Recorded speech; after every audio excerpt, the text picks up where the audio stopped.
Hello friends, welcome back to my channel commerce with Sonia. आज हम लोग बात करने जा रहे हैं अकाउंटिंग रेशियोज़ की। Let's start. अकाउंटिंग रेशियोज़ में बेसिकली 4 रेशियोज़ होते हैं, जिसमें से कि लिक्विडिटी रेशियो की बात ऑलरेडी हम कर चुके हैं। आज हम बात करेंगे सॉल्वेंसी की। सॉल्वेंसी रेशियो में बेसिकली हम पढ़ेंगे 5 रेशियोज़ के बारे में।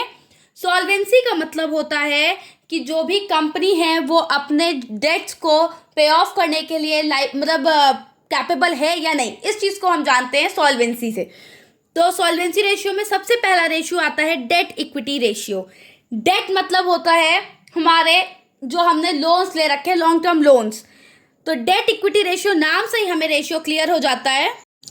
डेट अपॉन इक्विटी, डेट से यहाँ मतलब होता है लॉन्ग टर्म डेट से, यानी यहाँ पे हम कोई भी शॉर्ट टर्म डेट्स को नहीं लेते हैं। Long term debt upon equity से हम जो है शेयर होल्डर्स फंड या नेटवर्थ, दोनों में से कुछ भी होगा उसे हम इक्विटी ही कहते हैं। अब देखते हैं शेयर होल्डर्स फंड कैसे आता है। Share capital plus reserves and surplus. अगर हम शेयर कैपिटल में रिजर्व्स और सरप्लस ऐड कर देंगे तो हमें मिल जाएगा हमारा शेयर होल्डर्स फंड। या फिर सेकेंड रेशियो होता है non current asset plus working capital minus non current liabilities. यहाँ वर्किंग कैपिटल का मतलब होता है current asset minus current liability. इससे भी हमारा आ जाएगा शेयर होल्डर्स फंड। दूसरा है long term debts. Long term dates का मतलब होता है long term borrowings plus long term provisions. अगर हम इन दोनों को ऐड कर देंगे तो हमें मिल जाएगा हमारा लॉन्ग टर्म डेट्स। फिर बात करते हैं आइडियल रेशियो की। इसका आइडियल रेशियो होता है 2:1।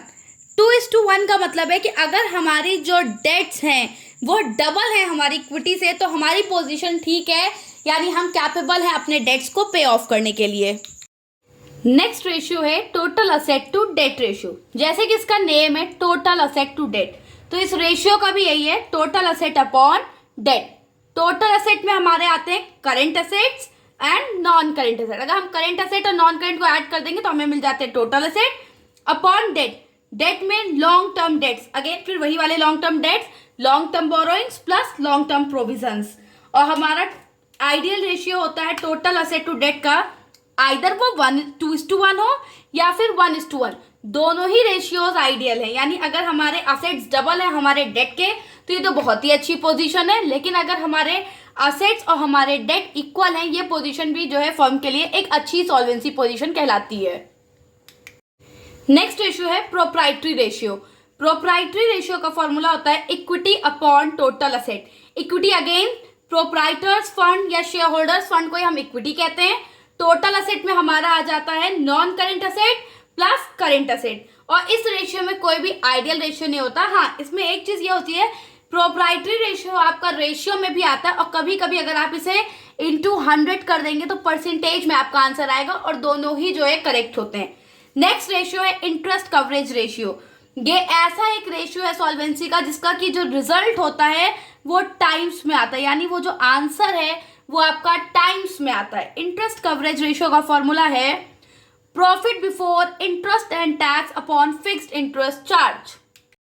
यहाँ पे हमें वो प्रॉफिट लेना है जो कि इंटरेस्ट और टैक्स देने से पहले वाला प्रॉफिट होता है, और उसको डिवाइड करना है जो हमारे फिक्स्ड इंटरेस्ट है, जो हमने डिबेंचर्स ले रखे हैं या जो हमने बोरोइंग्स कर रखी है बैंक से, उस पर जो हम इंटरेस्ट पे कर रहे होते हैं उस फिक्स्ड इंटरेस्ट चार्ज से उसे हमें डिवाइड करना होता है।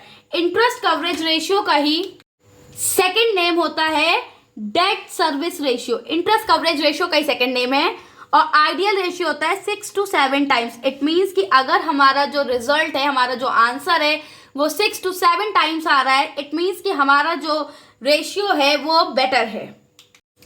सॉल्वेंसी रेशियो का लास्ट रेशियो है हमारा debt to capital employed ratio. ये रेशियो लास्ट ईयर ही ऐड हुआ है, इससे पहले तक ये नहीं था। इसका फॉर्मूला है long term debt upon capital employed.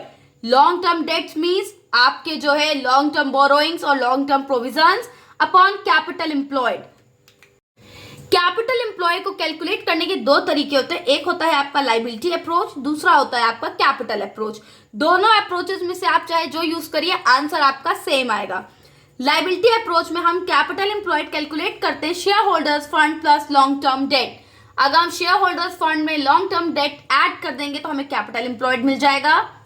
दूसरा, अगर कैपिटल अप्रोच है तो उसमें हम करते हैं non current asset plus working capital. अगर हम नॉन करेंट एसेट में वर्किंग कैपिटल ऐड कर देंगे तब हमें कैपिटल एम्प्लॉयड मिल जाता है। Working capital again current asset minus current liabilities. तो अगर आपको वर्किंग कैपिटल की जगह करेंट एसेट और करेंट लायबिलिटी गिवन है तब भी आप कैलकुलेट कर सकते हैं non current asset plus current asset minus current liability, आपको मिल जाएगा वर्किंग कैपिटल। आप जो है लॉन्ग टर्म डेट्स को डिवाइड कर देंगे कैपिटल एम्प्लॉयड से, आपको debt to capital employed ratio मिल जाएगा। आई होप कि आपको ये पांचों रेशियो समझ में आए होंगे। अब नेक्स्ट वीडियो में हम बात करेंगे एक्टिविटी रेशियो की, जिसे कि हम टर्नओवर रेशियो भी कहते हैं। Thank you.